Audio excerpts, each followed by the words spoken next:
What's going on, fellas? Untamed Soldier here, and welcome back to the channel. And today I've got some Black Ops 1 gameplay and a little bit of NW3 to throw back at you guys for your viewing pleasure. And in today's video and in today's topic, we're going to be talking about some of the things that Black Ops 4 has added to this year's Call of Duty game. And most of it is some bad things, and I'll discuss that while we go on.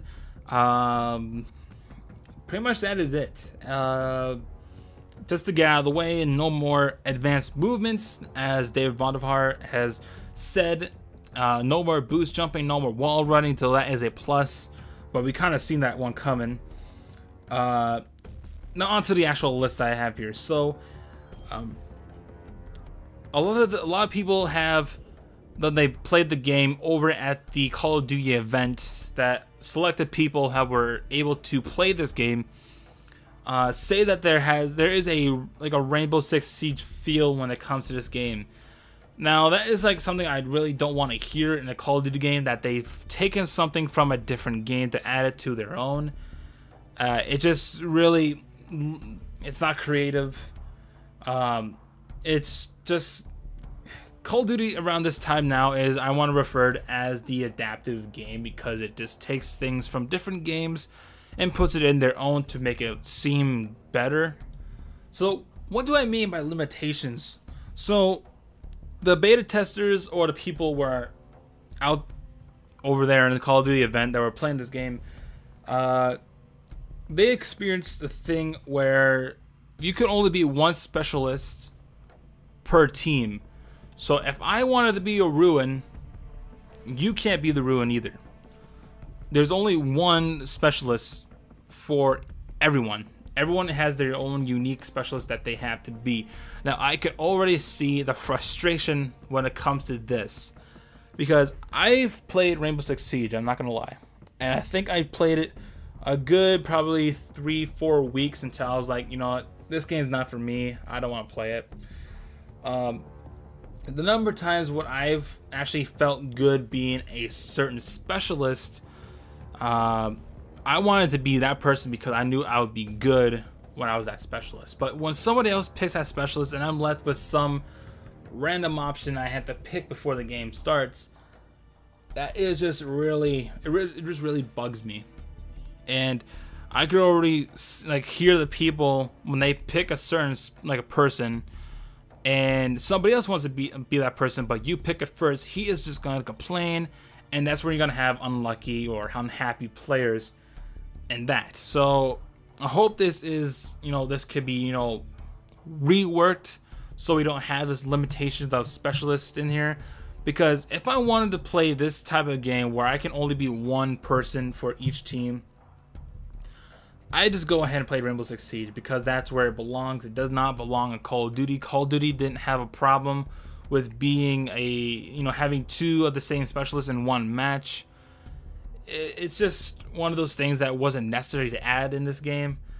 So that is that. And now games like Team Deathmatch and Domination and whatnot that used to be 6v6 are now 5v5. This is another thing that they took in from Rainbow Six Siege that was not necessary. I didn't really have a problem with 6v6 ever since Call of Duty 4 when I first started playing online Call of Duty. But I guess somewhere in Activision or the Treyarch studio development team was like, 6v6 doesn't seem right. How about 5v5? That's what everybody wants. Less players, even though that some of the matches that we've seen currently, it's kind of hard to fill up, the full lobby without people rage quitting all the time. So really, I am gonna see a lot of people leaving these games, and most of them is gonna probably be like 5v2, 5v3, or 4v3, or something like that, and it's just not gonna have a good experience. So I hope that Treyarch brings this number up back to 6v6, because 5v5 just doesn't seem to work out. Really, less players is not the way to go, Treyarch. More players is the way to go, so that is why you added the Battle Royale mode, which I'll talk about right now. So I hope everybody realizes that Call of Duty wants to remain relevant. They're trying to put every single kind of new aspect in this Call of Duty game to make it feel new. From taking things from Rainbow Six Siege with the limitations of being a certain specialist to having it a 5v5 team deathmatch. Well, with that being said, 5v5, it all comes down to the map sizes, because there's absolutely going to be 0 large maps that like kind of wastelandy kind of feel. They all are going to have to be kind of smaller than medium around that area to smaller maps. So we're talking like Rust.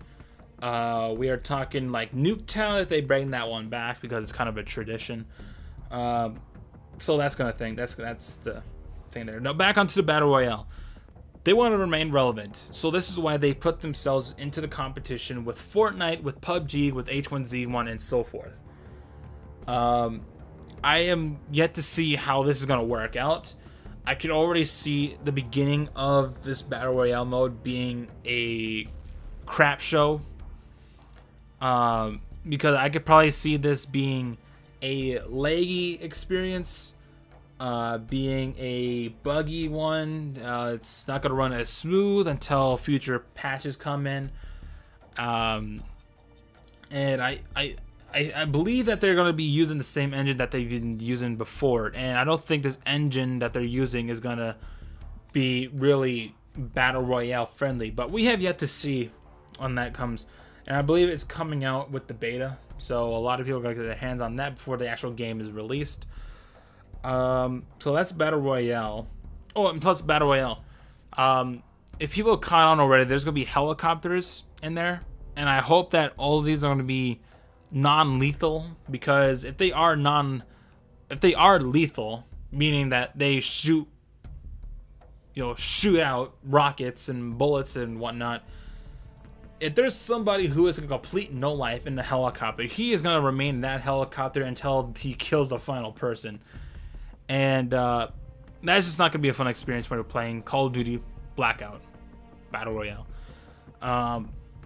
So that is being said. Now on to the delay of respawn. This is another thing that they added, which is not necessary, because I didn't really have a problem respawning to get my ass back into the game. Besides pressing X or square, depending on what console or PC, you are now able to press another button to respawn. This time, if you're on PS PlayStation, you are gonna have to press square and then X. So this time you're adding another button to a respawn thing, which was not necessary. And if you're on Xbox, you press X and then A. And if you're on PC, it's just the same thing of how you respawn in that game. You press the respawn button, then you press this extra button to get back in the game, which is it's not necessary. Treyarch, come on now. This is not make your game more relevant. It's just making the game more annoying. So that's the delay on the respawn. Now, one thing I actually do appreciate into Black Ops 4 is they actually had this life bar. I feel like they should have added this a long time ago, but the only reason I probably see that they made this life bar is so when a weapon is OP, they can actually go back and rework on the gun, and they can actually make it so it is balanced. So maybe this could be the end of this quick scoping, because a lot of people have been taking quick scopes into the shin and dying. They can actually take this with the life bar and make it so that the one shot, one kill from a sniper is from the higher chest to the head. Because it is really sad to experience that somebody shot you in the toe with a sniper rifle and you are just dead. I mean, that was a pretty vital hit that you took in that big toe here. Whew. Hope that toenail's okay. But really, this life bar thing is going to actually feel a good welcoming into the Call of Duty franchise. And I do see it coming in later Call of Duties when the time comes. And now on to the last one. Is the no campaign. A lot of people don't care about the campaign, but there are some who do. Now, a lot of people say that most of the percentage play multiplayer, and that's actually the truth. But you still have to remember that there's that 1%, that certain percentage out there that play campaign. Not everybody in the world is playing multiplayer. That is just the truth. People only buy a PS4 so they can play any games that they want single player. Kind of like me, like I play Skyrim, and that's single player, and it's only single player.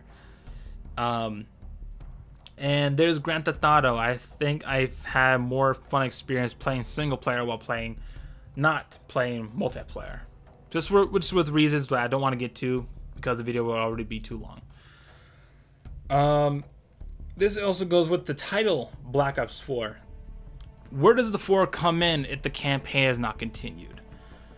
This is, I guess you could say, this can also argue with the Battlefield 5, because there's not really any storyline that continues with Battlefields 1, 2, 3, and 4, and now 5, because they take place in different war times.